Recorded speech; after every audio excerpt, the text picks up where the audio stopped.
поздравувам на Правниот факултет и често направивме простор за првата седница, првото заседание на Граѓанскиот трибунал, Трибунот Цивилис. Поздравувајќи ве, ќе ги повикам нивните екселенции да влезат и да заземат место и да тргнеме со судењето, па ќе видиме как ќе завршиме. Благодарам.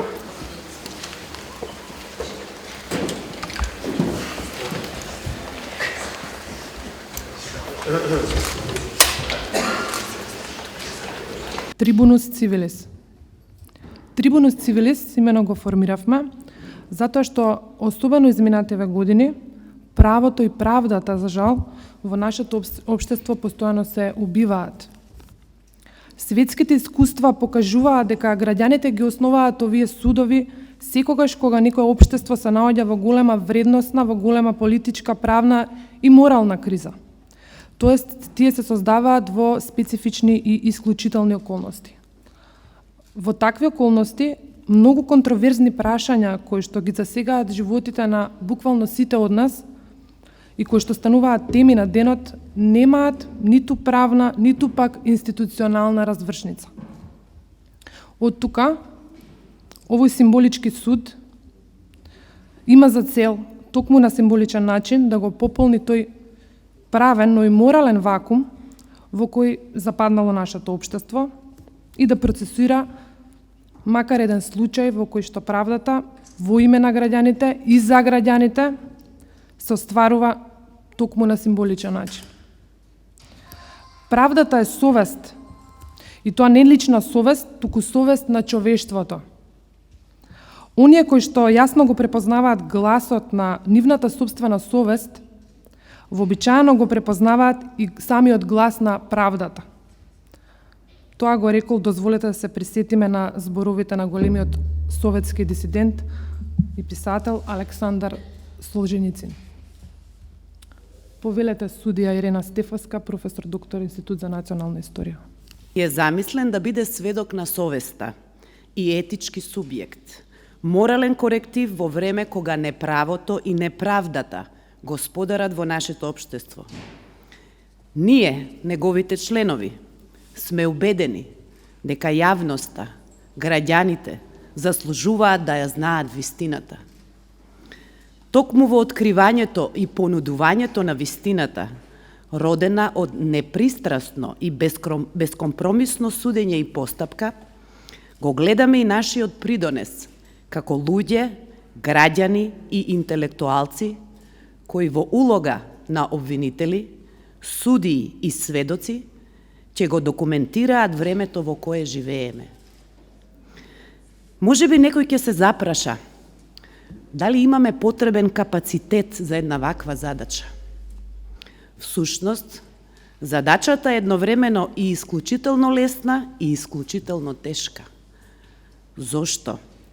Исклучително лесна заради тоа што повредите на правото и правдата се толку отворени, груби и бескрупулозни, што не ни треба ништо друго, освен здрав разум, малку логика и етички очила. Ние мораме да ги предочиме на македонската јавност овие повреди, за таа да може да ги види и препознае. Исклучително тешка пак, заради тоа што треба да бидеме систематични, педантни и пред се совесни, со надеж дека она што го правиме денес, им го оставаме како завет на идните генерации, за еден ден и во други услови да не го заборават и постојано со очи ширум отворени да го превенираат криминалот на молчењето. Да ја употребам славната реченица на Бертранд Расел, основачот на Раселовиот трибунал, познатиот и славниот граѓански суд. И уште еднаш да повторам, да го превенираат криминалот на молчењето и монополот врз сеќавањето. Го повикувам главниот судија, неговата екселенција, Тричковски, да ја отвори првата сесија.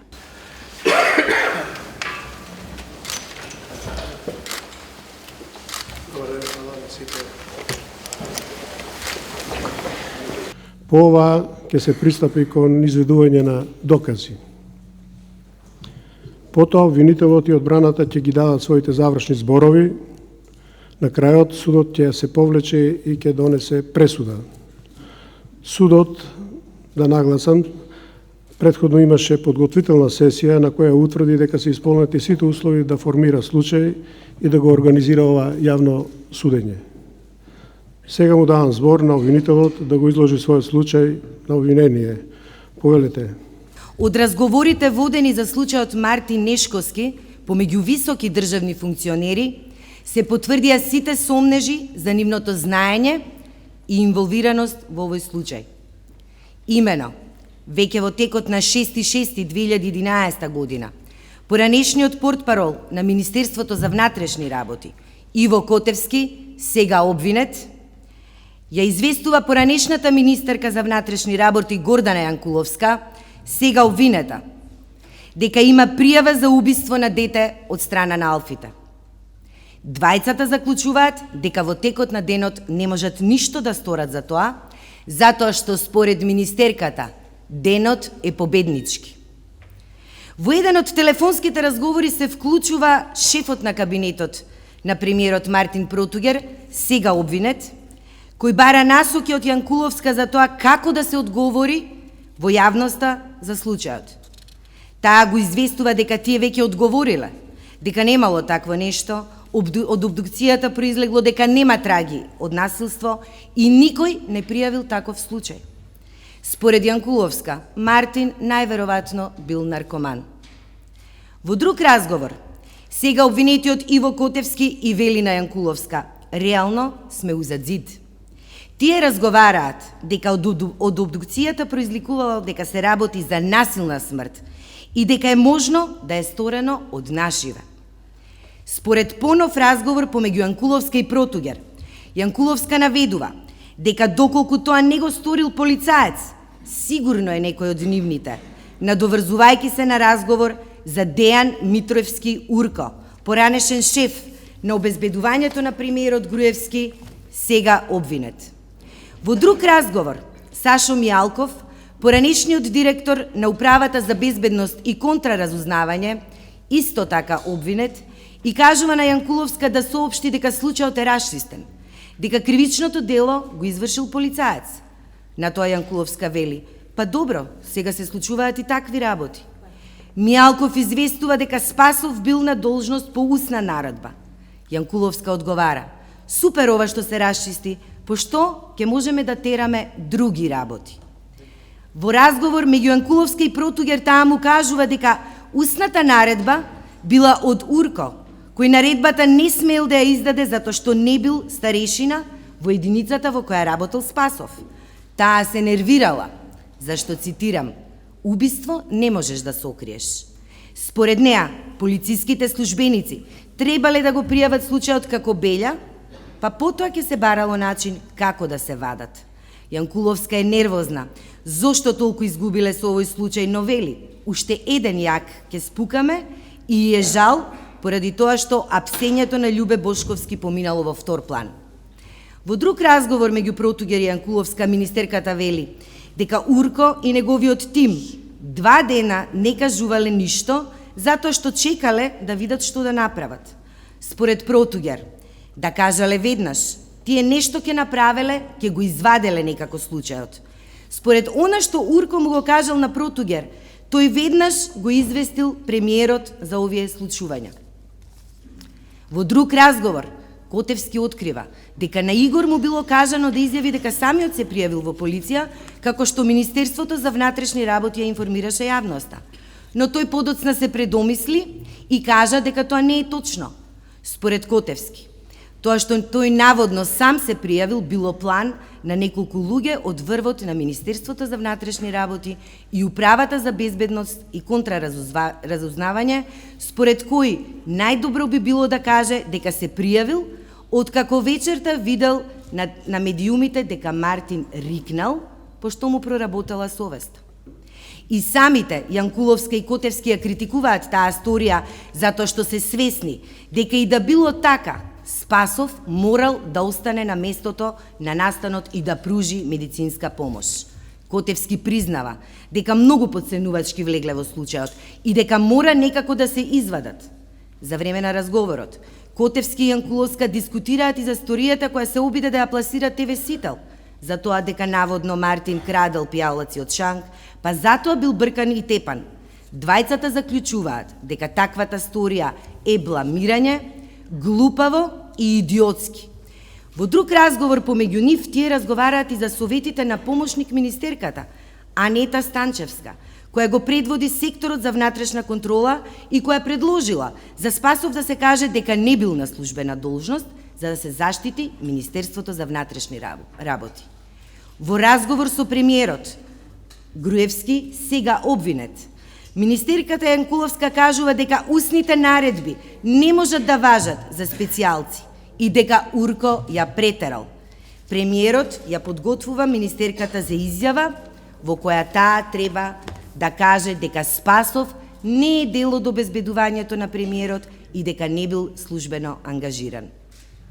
Почитувани граѓани, честит суде, од погоре наведените факти, како и од доказите што ќе бидат предложени да се изведат пред овој суд, сметам дека имаме цврст случај. Материјалите врз чија основа сакате да ги обвините не се автентични. Неколку пати моите странки Гордана Јанкуловска, Мартин Протугер, Иво Котевски, Сашо Мијалков, но и премиерот Груевски повторија во јавноста дека аудио снимките на опозицијата се монтирани, креирани, сечени и лепени, се со цел да ја изманипулираат јавноста и да го представат наводниот криминал на луѓето од власта. Оттаму, одбраната нема да изнесува поинакви аргументи од оние дека ние не можеме да се впуштаме во коментар и оценка на содржината на ваквите аудиоматеријали, кои за нас остануваат монтирани и извадени од контекст за да создадат поинаква вистина. Од единствената снимка на која може да се повикаме како клучен доказ е видеото кое излезе во јавноста од непознат извор, каде јасно се гледа, снимена е имено во кабинетот на премиерот, како шефот на опозицијата Заев го уценува. Премиерот е уценуван со што е извршено насилство врз државен орган, за да се формира техничка влада. Се врши уцена дека во јавноста ќе бидат обелоденети така наречени бомби. Во постапката што е водена во случајот пуч против Верушевски, Заев и други лица од МВР, како што се гледа од спогодбата, едното лице признало дека соработувало со странски служби. Ова за нас се клучни докази кои судот треба да ги земе во обзир наместо оние кои ги нуди обвинителството. Ако ги оставиме настрана овие тонски снимки, а притоа ги земеме јавните изјави и тврдењата на функционерите во МВР пред се на Јанкуловска и на Котевски, но и на премиерот Груевски, тогаш јасно е дека полицијата, првиот ден по настанот со Мартин Нешковски, немала целосни информации за случајот и за идентитетот на момчето. Можеме да зборуваме за некакво прикривање во другите, безбедносните структури на МВР, но никако за одговорност на политичкиот врв во полицијата и на самиот премиер. Од впечатокот во јавноста и од самата истрага и судскиот процес против Игор Спасов произлегува дека се е преземено на време. Не знам од кога тоа 48 часа по настанот да се открие убиство со идентификување на жртвата и приведување на одговорниот е многу време. Едноставно, врвот на МВР не манипулирал со никого, туку едноставно немал доволно информации и податоци. Во една ваква ситуација, во која имаме тонски записи, чија содржина е спорна и невистинита, кога имаме брзо, за 48 часа решено убиство, кога имаме откриен сторител, не знам како можеме да зборуваме за прикривање. Од настапите на моите клиенти се потврдува дека ниту некој сакал, ниту имал намера да сокрие убиство, оти се свесни дека тоа не е можно. Но едноставно, недостатокот на информации во првичниот момент не може да е доволна причина за обвинителството да покрене акт. Јас би рекол дека ова е недозволиво. Од погоре изнесеното, заклучувам дека нема никаква потреба овој трибунал на граѓаните да заседава, а уште помалку да ги осуди обвинетите. Затоа ве повикувам, почитувани суди, да го отфрлите ваквото обвинение.